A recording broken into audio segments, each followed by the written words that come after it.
Welcome to Channel's Business Global with me, Juliana Olayinka, from our studios here in London. Over the next half an hour, we'll be looking beyond the business headlines by giving you in-depth perspective on the stories that are affecting all of us. Coming up on today's show, halving inflation, cutting hospital waiting lists and stopping migrant crossings. Just 3 of the 5 New Year pledges that Prime Minister Rishi Sunak made to British voters earlier this week. His statement comes at a time when households are being punished by rising costs and crippling industrial action. Our correspondent Simon Pusey and economist Carl Thompson will be joining me in the studio for their assessment of the UK's economic outlook in 2023. And the leading global consultancy firm Reputation Poll International has this week released its highly anticipated annual list of the most 100 reputable Africans to watch this year. Clarissa Bwata, the head of the firm's public relations, will be joining me from Pretoria in South Africa to provide details of what it took for recipients to make the cut. Then later we'll be looking back at some of the biggest business news stories of the week. But first, let's start the show with a story that continues to make headlines here in the UK and across the world. Rishi Sunak has used his first New Year's address to British voters to pledge to boost the economy. The Prime Minister promised to work night and day to deliver on the most pressing challenges, which also include halving inflation, reducing debt, cutting hospital waiting lists and stopping migrant crossings. So I want to make 5 promises to you today. 5 pledges to deliver peace of mind. 5 foundations on which to build a better future for our children and grandchildren. First, we will halve inflation this year to ease the cost of living and give people financial security. Second, we will grow the economy, creating better paid jobs and opportunity right across the country. Third, we will make sure our national debt is falling so that we can secure the future of public services. Fourth, NHS waiting lists will fall and people will get the care they need more quickly. Fifth, we will pass new laws to stop small boats, making sure that if you come to this country illegally, you are detained and swiftly removed. Labour accused the government of focusing on areas where progress is already predicted, adding that the Prime Minister failed to tackle the big pressures the country is facing in his thin speech. Well, earlier I was joined by our business correspondent Simon Pusey for more on this story. Simon, Happy New Year. Happy New Year. 2023, new year, but same old issues. But according to Prime Minister Rishi Sunak's speech, which he made earlier this week, he is going to tackle all of the issues Britain will be facing this year, including halving inflation, growing the economy and reducing debt. How's that gone down with the public? Yeah, it's kind of unprecedented, this. I don't think we've seen a Prime Minister come out right at the beginning of the year and give these 5 promises that he has. I think it points a little bit to the fact that Labour are 26 points ahead in the polls, and they're worried. They're losing successive by-elections, the Conservatives, and they're just looking ahead to, they're trying to do sort of maybe a 12-month plan and trying to come out the other side and be a little bit more electable than they are at the moment. So he didn't need to do this. But yeah, 5 promises, halving inflation. Obviously, that was his main push when he came in as Prime Minister. He said under the Truss government, he said he'd already predicted that her policies were going to raise inflation. So that's a big one. Grow the economy. Successive governments have tried to grow the economy, of course. It sounds good and it's a big Conservative push. The government's hope is that the country might be through the worst of the recession and then it's on the up again, but that's, quite a positive thing. National debt falling, that's another sort of Conservative promise, and Mr. Sunak wants to come across as kind of fiscally credible compared to the last government and compared to maybe Labour governments that often have spent too much, that they would say. Hold him accountable to the NHS. He says he's going to halve waiting lists over 2 years. That's a big one for everyone, really, but the Labour Party obviously want to appear to be the party that can be trusted with the NHS. And then stop boats crossing the Channel is his 5th promise. That is, again, a big sort of Conservative backbencher thing. A lot of the right wing are saying, people being put up in hotels, we shouldn't keep funding these people. He says he's going to introduce new legislation to ensure people who arrive illegally are removed quickly. These are all quite vague measures, though. That's quite hard. He hasn't really put any sort of particular boundaries on these, so he should be able to come come across and say, oh, I have achieved most of these come 12 months. I think that's kind of different to what Boris would have done. Boris would have put in actual targets, and then when he doesn't necessarily obviously hit them, then he would bluster through them and said, well, actually you can't say that. Whereas I think he's quite measured, Rishi Sunak. He knows what he's doing. He knows that he can come out with these promises, but actually, there's nothing really you can hold him accountable to there, because they are all quite vague. So Keir Starmer saying this is just him trying to fix the Conservative Party mess that they've already caused over the last 12 years. And there is obviously some truth in that. But I think it's quite a good plan, really, to come out and try and to a new year, a new start. This is a new government under a new prime minister, and they're going to do things differently, and things are going to get better. And I think he's just trying to reassure the public, come a general election, whenever that may happen, that the Conservatives are back and the grown-ups are back in charge, kind of thing. And yeah, it kind of sort of makes sense, I think, in many ways. And these are sort of key things that obviously everyone wants to happen. But he hasn't really given himself any sort of landmark figures that he needs to hit. So I think it's quite smart on his part, yeah. Quite interesting that you mentioned Boris so soon at the start of the year. And it's quite interesting because a lot of people have compared Rishi Sunak's personality to Boris's, who was able to appease a vast swathe of voters. He hasn't been able to do that. In fact, some people say that Rishi Sunak is too measured, is too stoic, isn't caring enough, particularly because he hasn't addressed the elephant in the room, which is industrial action and strikes, and the fact that people are saying, if this isn't a critical emergency, what is? Was there anything in his speech to appease them or try and tackle that? Yeah, well, it may be a bit of a smokescreen, because as you say, that is a huge issue at the moment, and something that we've gone through all of December. There are more strikes coming up across the board, really, and so it might be a sort of look over here, look what we're doing.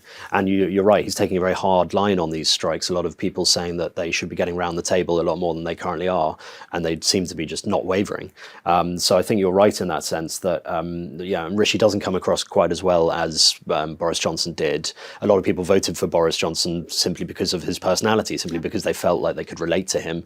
He's the kind of person that they would quite like to have a chat to. I don't think Rishi does have that kind of appeal.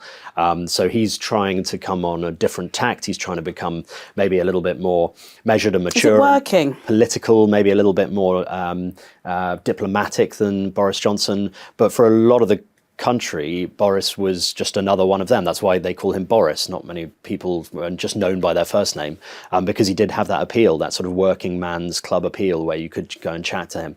I don't know if it's working necessarily for Rishi, but he is a different person. He has his different qualities, and those are, I guess, fiscally conservative, trying to be credible, trying to come across as statesmanlike, whereas Boris Johnson definitely wasn't that. So I think it's a different tact. Who knows if it'll work? But you're right, the striking at the moment is a massive thing for the government, and maybe the fact that he didn't put this in these 5 promises was a bit of a smokescreen to try and take people's attention away from that, and to try and sort of move on positive front when there are so many negative things going on in terms of those strikes. Absolutely. Well, Parliament sits on Monday. Let's see how he will address this situation, and PMQ's on Wednesday. Thank you, Simon. Let's remain with this topic of examining some of the financial headwinds that are likely to impact the UK economy this year.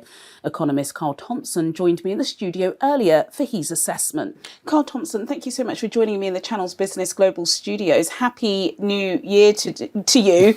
Not so happy for the Conservative Party, even though Rishi Sunak, the Prime Minister, earlier this week has set out his pledges for the year. Some say a bit vague, some say very ambitious, but certainly there are many headwinds facing the UK economy this year. What do you think is the most pressing? Well, as you say, it's a tough year, whoever's in charge. There are a lot of things that are almost sort of set in stone at this stage. So inflation, although is expected to fall quite quickly this year, is expected to stay very high, sort of ending the year around 5% compared to the Bank of England's 2% target. Within the next month, it's expected to be confirmed that we're in a recession, and that's likely to last at least another 6 months from now. And all of these things don't stack up quite well for households. So it's either slowing earnings growth, falling house prices, rising unemployment, alongside all the other things that are going on in terms of including rising prices. So ambitious to set out goals at this stage, but a lot of these things are pretty much set in stone already. Absolutely. We're only a week in, but we've had a slew of economic data which has cheered investors, but also caused some fret. So first of all, Christmas trading, pretty good. We had 12.6 billion pounds worth of sales, despite the fact that people don't have a lot of money in their back pocket. But then also earlier this week, the Bank of England revealed pretty alarming data about the property market. And we know that housing did quite well during the pandemic. It was one of the first sectors to be given the green light to reopen, but mortgage approvals are dropping quite rapidly. Is this still the impact of Trussonomics, or is this a spell of things to come, do you think? It's really hard to distinguish between those two things. But if you take a step back, mortgage lending has gone up, but mortgage approvals down to sort of way below sort of the pre-COVID levels. So not even just below 2021 levels, which were significantly elevated during the stamp duty cut. That's unlikely to change moving ahead. Approvals remaining low, maybe falling further still. And this is, in terms of the reasons that lie behind that, it's a bit of both. I mean, the Trussonomics mini budget event, I think, woke up a lot of people in the markets to the direction of travel of long-term borrowing costs. But at the same time, the Bank of England has been hiking up interest rates quite quickly, and will be continuing to do so over the next few months, we expect. So mortgage rates likely to go even higher than their current levels, and that's not good news for house prices. So currently looking like up to sort of 10% drop in house prices this year, and maybe even a little bit further to fall in 2024.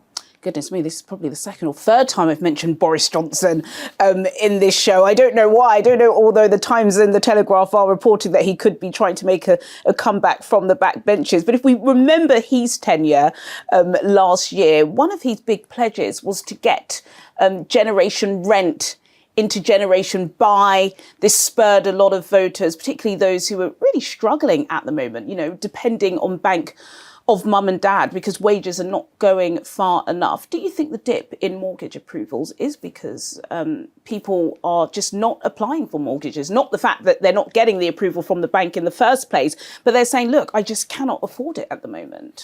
Yes, indeed. We've done at our think tank quite a bit of research on the importance of the Bank of Mum and Dad, and that is only likely to got worse during the pandemic, as we've seen house prices rising so much. I agree. I think it's simply unattainable for a lot of people. And we're sat here in London. I think a lot of people here might be now pushed over that threshold and are just not able to afford anymore. But this is something that is expected to happen across the country. Mortgage rates up at levels that we haven't seen for a couple of decades. So it's not good news for generation rent. Even if house prices fall, it might be that rent prices actually go up over the next year, because a lot of buy-to-let landlords simply just don't think it's worth it anymore to rent out, given the mortgage rates that they have to pay. So yes, rent going up on one side and house prices not falling enough on the other side. So it's not great news for generation rent. To remind our viewers, what is the average price of a UK home at the moment? I know Halifax and Nationwide, back to back released those figures. If you wanted to live in London?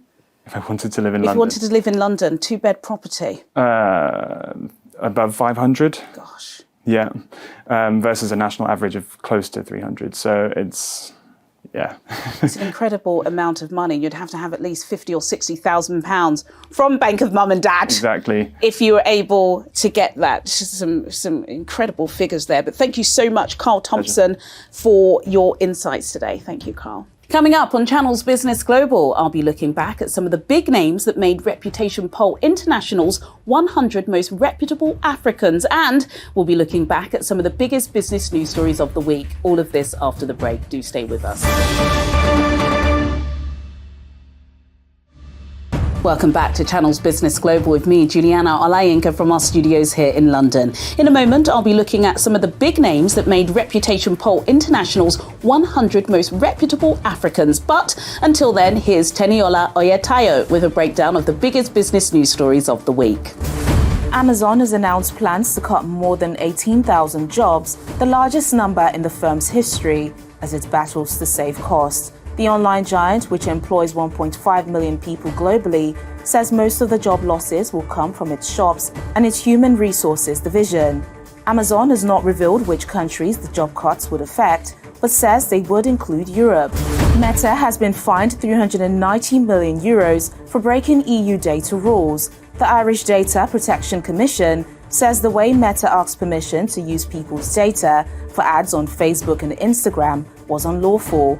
Meta, which owns both platforms, has 3 months to change how it obtains and uses data to target ads. Electric car maker Tesla says it delivered a record 1.3 million vehicles last year, 40% more than in 2021. It comes after the company delivered more than 405,000 vehicles in the last 3 months of 2022. However, it missed Wall Street estimates of around 430,000 deliveries, burdened by logistics problems, slowing demand, rising interest rates, and fears of recession. Teniola Oyetayo for Channels Business Global. Thanks, Tenny. Now to our next topic. US President Joe Biden has raised concerns about China's handling of its COVID-19 outbreak, following remarks by the World Health Organization, which said the country was underreporting virus deaths. On Sunday, for the first time in 3 years, China will reopen the border with Hong Kong as it accelerates the unwinding of stringent coronavirus rules that have battered its economic growth. Well, for more on this, I'm now being joined by Michael Moe, a researcher at the University of Leeds and a former district councillor in Hong Kong. Michael joins me from Leeds, a city in the Northern English county in Yorkshire. Michael Moe, it's a pleasure to have you on Channels Business Global today. As always, when looking at news from the West, we're getting mixed messages about the relaxation of China's strict COVID-19 lockdown. On the one hand, a couple of months ago, the leadership was called draconian. On the other hand, we've now got the World Health Organization, Joe Biden, and others criticising China for going too fast with these rules. On Sunday, we're going to see the opening of the border between mainland China and Hong Kong. What's your take on the entire situation? Thanks for having me, Juliana. Well, for me, I would like to prescribe like the current situation is that it's on one hand, Chinese government act as to respond to the demand of COVID relaxations that sparkled rounds of protests last year. But at the same time, it's kind of retaliation to the West that to try to badmouth them in previous years on the zero COVID policy, in a way that they tried not to contain the virus anymore and to maybe overcrowd other public healthcare systems elsewhere on Earth by allowing PRC nationals to travel all across the board. We have to have a note that the public hospital capacity in China is inadequate.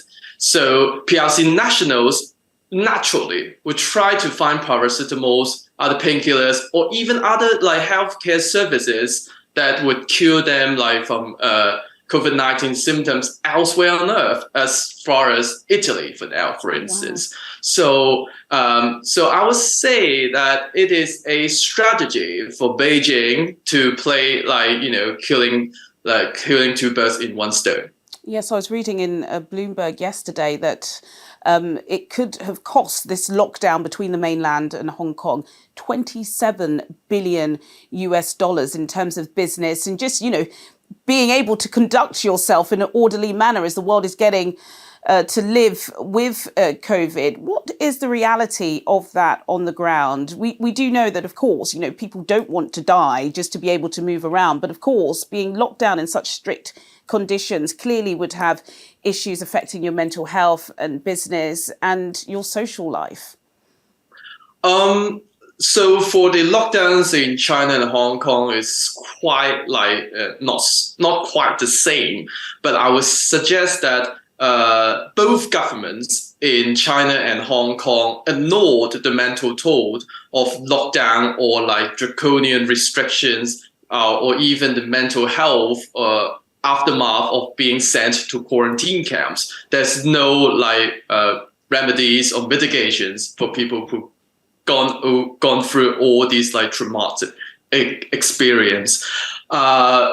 So in another way, there's no resource for them to implement those policies as well. So in a way, it is understandable that by allowing PRC nationals or even Hong Kongers to travel abroad, even they contract with COVID, it's a way for them to relieve themselves individually. Of course, it's not a good thing for every one of us, but on the ground, people do feel a bit of upbeat because it's been almost 3 years of restrictions around, and they really feel like they need a break to travel.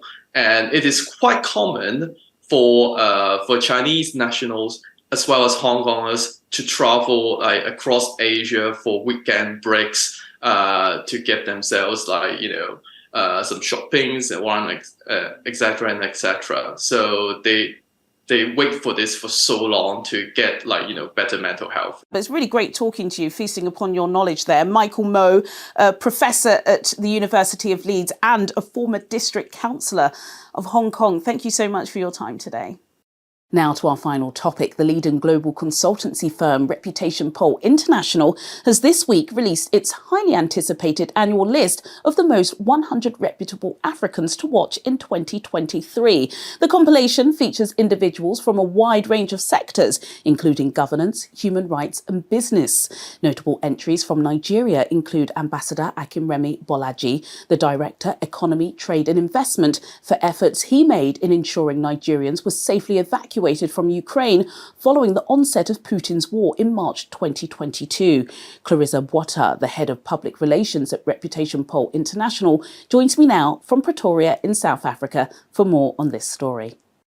Clarissa Bwata, thank you so much for joining me on Channel's Business Global. So the latest edition of, I've got to say, a hotly anticipated list is out, the 100 most reputable Africans. It's garnered plenty of press this week. Tell me, who are some of the big names that feature and why? Hi, good day, Juliana, and thank you for the opportunity to talk to you. Yes, it's been wildly spread out. Business Insider, African News. We've got Kenya's Amina Shawir Mohammed. We've got South Africa's Bunang Mushlale. We've got Her Excellency Amina Abu Sayed. We've got Dr. Douglas, Dr.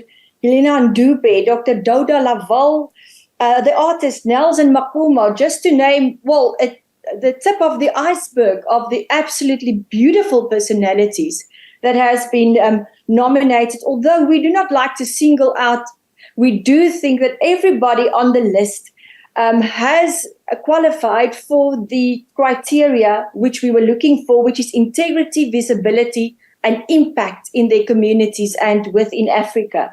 That is actually the common denominator and the golden thread, that it's strong and powerful personalities that has contributed to global transformation. Clarissa Bwata, Public Relations Head at Reputation Poll International. Thank you so much for your time today, Clarissa. Thank you for the time, Juliana. Have a blessed day. Well, sadly, that's all we have time for today. But as always, do get in touch with your comments and suggestions. I'll see you at the same time next week for more in-depth business analysis on Channel's Business Global. Goodbye.